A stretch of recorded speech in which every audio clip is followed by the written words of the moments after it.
filmed some of the properties, like you had said, what's different about the, like the homes here. Christopher mentioned your pretty homes. I mean, they're huge. I mean, they're you use the coin the phrase big mansions, type of thing. You will notice here that while we did see that in Sea Island, like with the properties that are built like in the dunes, there are some that are in dunes. Like you get into up towards Avalon, and they like you can't see the beach from the street, but there's a house that's more than likely built in that dune. After Labor Day, what?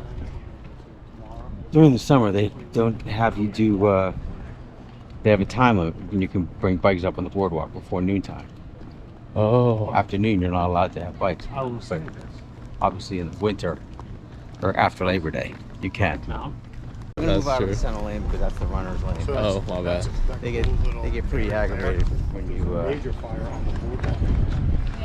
walk with them. Yeah, that would make sense.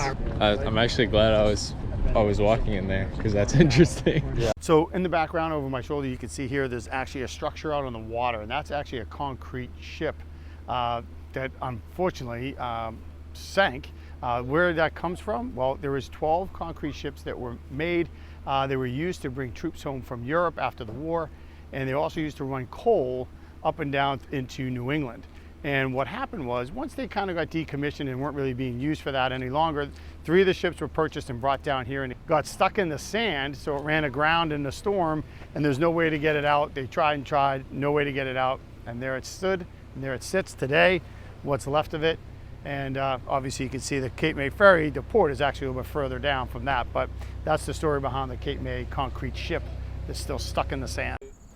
She holds her ground. She is the bouncer at the nightclub door.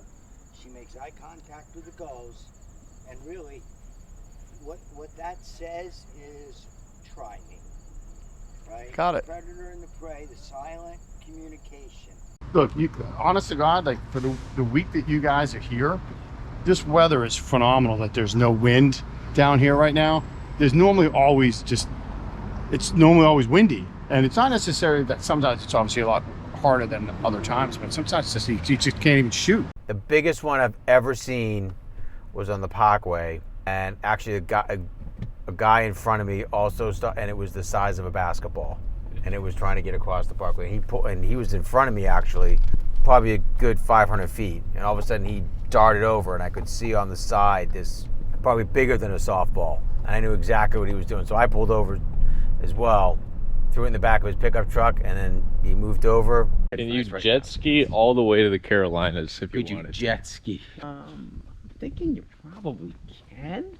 You may have to hit the ocean a little bit, but there's definitely water routes. And it comes all the way back here. Yeah. I mean, you're not pulling the boat back here. If you had the fan boat, you could. I remember talking to this restaurant owner, and he was saying, I start at 9 and done around 11, 12 o'clock. And I'm like, all right, 11, 12 o'clock. And I've had my restaurant like 13 years, and I had phenomenal people. I was very fortunate, very blessed. I had great people working for me. I'm like, 3 hours a day. I'm living at the shore. I can deal with that. And he's kind of, does that puppy, cocks his head and looks at me like, 3 hours. Like, I start at like 8:30, 9 o'clock in the morning, at then 11, 12 o'clock at night. And I'm like, I'm not doing that again.